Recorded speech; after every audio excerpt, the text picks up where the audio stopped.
Good morning. Bonjour tout le monde. My name is Alex Neve. Je suis le secrétaire général d'Amnesty International Canada, branche anglophone. With me this morning is Abdullah Almalki, whose case of arrest, imprisonment, and torture in Syria is well known to Canadians and was the subject of a judicial inquiry held by former Supreme Court of Canada Justice Frank Iacobucci.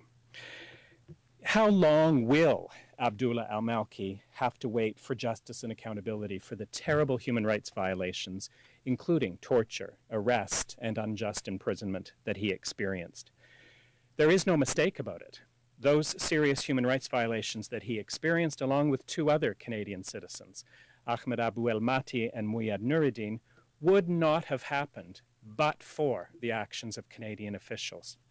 If Canadian officials had done things differently, if they had complied with their own policies and protocols, if they had ensured that their investigations into these cases was carried out in conformity with Canada's international and domestic human rights obligations, if they had refrained from labeling these men in inflammatory, unsubstantiated, and unjustified ways, then the terrible tragedy that Abdullah Almalki went through in Syria would not have occurred. We have no less than the findings of a 2-year judicial inquiry into his and Mr. Al-Malki and Mr. Nuruddin's cases, conducted by former Supreme Court of Canada Justice Frank Iacobucci, that confirms that ugly reality. But it has now been 3 years since Justice Iacobucci's findings were released, and Abdullah Almalki is still far from justice. It has been over 2 years since the House of Commons Public Safety Committee called for compensation and an apology. And it has been almost 2 years now since the House of Commons itself voted to endorse that committee report and similarly called for compensation and an apology. All of that, yet Abdullah Almalki is still very far from justice.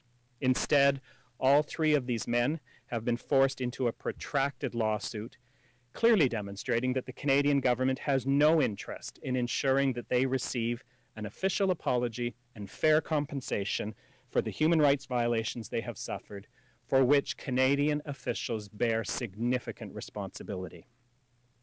That is outrageous, doubly so in light of today's revelations. We already had Justice Iacobucci's finding that 10 years ago, in September and October 2001, the RCMP was sending information to Syrian officials about Mr. Al-Malki, describing him as being linked to Al-Qaeda and posing an imminent threat to the safety of Canada. Justice Iacobucci found that those communications contributed to the grave human rights violations Mr. Al-Malki came to experience in Syria, and he concluded that those descriptions of Mr. Al-Malki were inflammatory, inaccurate, and lacking investigative foundation. That was troubling on its own when we learned that 3 years ago. But now we know that officials knew that they had nothing on Mr. Al-Malki at the very time they were sending that information off to the Syrians. In their own words, which you'll hear from Mr. Al-Malki, we know that the RCMP were, quote, presently finding it difficult to establish anything on him other than the fact that he is an Arab running around. An Arab running around. This is derogatory and racist. It suggests ethnic profiling, that part of why he was being watched or was of interest was that he simply was Arab.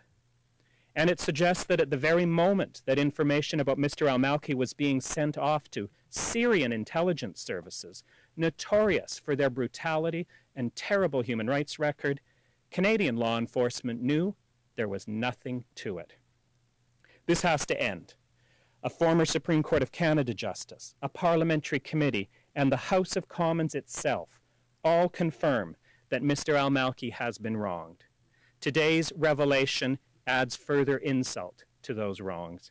No longer can the Canadian government be allowed to obstruct and deny Mr. Al-Malki's claim for justice.